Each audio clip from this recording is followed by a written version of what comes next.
Hello बच्चों, तो हम लोगों ने ऑलमोस्ट फर्स्ट चैप्टर को कंप्लीट कर चुके हैं और सारे टॉपिक को क्लियर कर चुके हैं। आई होप कि आप लोगों को भी सारे टॉपिक समझ में आई होगी। हम लोगों ने टाइप्स ऑफ केमिकल रिएक्शन देखे, जिसमें हम लोग बहुत तरह के टाइप्स ऑफ केमिकल रिएक्शन पढ़े। और इस चैप्टर में दो चीज बहुत ज्यादा इंपॉर्टेंट है बच्चों। एक तो आपका बैलेंसिंग ऑफ केमिकल इक्वेशन, और दूसरा आपका जो इंपॉर्टेंट है वो है आपका types of chemical reaction. Balancing of chemical reaction बहुत ज्यादा इंपॉर्टेंट है, हर साल बोर्ड में एक क्वेश्चन आना जरूरी है। और मैंने इसका एक मेथड एबीसी मेथड बताया है, जो कि बहुत इजी होता है और बहुत आसानी से बनता है और 100% सही होता है। हिट एंड ट्रायल मेथड जो होता है, आप अगर शॉर्ट मतलब कि आप अगर शॉर्ट इक्वेशन है तो उसको आप सॉल्व कर सकते हो, लेकिन अगर जहां आपका इक्वेशन कॉम्प्लिकेटेड आता है तो आप तुक्का लगाने में गलत कर 2000 तुक्का लगाओगे, 3000 तुक्का लगाओगे, फिर इधर गलत हुआ, फिर और उसके कोई चांसेस नहीं है कि वो 100% सही हो ही जाए आपका। कोई ना कोई बच्चे तुक्का लगाने के चक्कर में इधर लगा रहे इधर लगा रहे, इधर खुद में कंफ्यूज हो जाते हैं तो उसका गलत हो ही जाता है। ठीक है, तो इसलिए मैंने एक मेथड बताया, एबीसी मेथड बताया, जो आप जाकर के देखो चैनल पे और आप उससे बैलेंसिंग सीखो। और मैं एक मेथड और आपको बताऊंगी नेक्स्ट क्लास में कि किस तरीके से होता है, उसके बाद आपका बैलेंसिंग बहुत अच्छे से आ जाएगा। ठीक है बच्चों, तो एनसीईआरटी तो हम लोग ऑलमोस्ट सारी कंप्लीट कर चुके हैं, लेकिन लास्ट में कुछ टर्म्स है जिसको कंप्लीट करना जरूरी है, नहीं तो सब बच्चे बोलेंगे कि लास्ट में मेरा को तो समझ में नहीं आया, आधा अधूरा पढ़ा के चली गई। इसलिए मैं उस छोटे छोटे टॉपिक को भी क्लियर कर दूंगी। तो सबसे पहला टॉपिक आता है हमारा एनसीईआरटी जो दिया है वो हमारा दिया हुआ है क्रोजन। क्रोजन क्या होता है ना बच्चों, जैसे आप कोई भी मेटालिक सब्सटेंस को अगर आप ओपन एयर में छोड़ रहे हो, कोई भी मेटालिक सब्सटेंस को अगर आप ओपन एयर में छोड़ रहे हो तो हमारे एटमॉस्फेयर में क्या प्रेजेंट है, एयर प्रेजेंट है, वाटर पार्टिकल प्रेजेंट है, फिर गैसेस फॉर्म में कुछ प्रेजेंट है, तो कहीं पे एसिडिक फॉर्म प्रेजेंट है। वो क्या होता है, अगर हम लोग उसको ओपन छोड़ दिए कोई मेटल को, तो ये सब क्या होता है, आकर के उसके साथ रिएक्शन कर जाता है और क्या करता है, कभी कभी उसका कलर चेंज हो जाता है। जैसे जनरली अगर आप देखोगे लड़की लोग जो आर्टिफिशियल ज्वेलरी यूज करती है, देखना कि वो लोग क्या करती है ना, कि मतलब कि अगर रैप करके अच्छे से रखी है तो बिल्कुल सही है, वो कभी खराब नहीं होगा। लेकिन अगर उसको ओपन एयर में छोड़ देंगे तो कुछ टाइम के बाद उसका कलर क्या होता है, चेंज हो जाता है। क्यों कलर चेंज होता है, क्योंकि उस वो मेटल के साथ एयर पार्टिकल या वाटर पार्टिकल के साथ रिएक्शन हो गया है, जिसकी वजह से उसका कलर चेंज हो गया है। तो क्रोजन देखेंगे बच्चों हम लोग, the process of slow conversion of metals into undesirable compound due to their reaction with water, oxygen, acid, gases present in the atmosphere. Clear है बच्चों, यही है हमारा क्रोजन। किस कोई भी मेटल को जब हम ओपन छोड़ते हैं तो हमारे एटमॉस्फेयर में जो प्रेजेंट है, एयर, वाटर पार्ट या गैसेस फॉर्म में जो प्रेजेंट है, वो उसके साथ रिएक्ट करता है और उसका कलर क्या होता है, चेंज हो जाता है। तो उसको हम लोग कहते हैं क्रोजन। ठीक है बच्चों, अब नेक्स्ट टर्म हमारा आता है, ये तो हमारा फर्स्ट टर्म था। अब हम लोग नेक्स्ट टर्म जानते हैं, रस्टिंग। रस्टिंग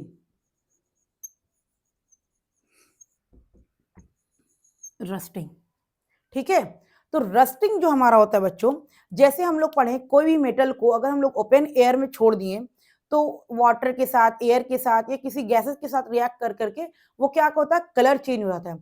लेकिन रस्टिंग जो वर्ड हम लोग पढ़ेंगे ये सिर्फ आयरन के लिए पढ़ेंगे। ठीक है, आयरन भी हमारा मेटल है, लोहा हमारा मेटल है।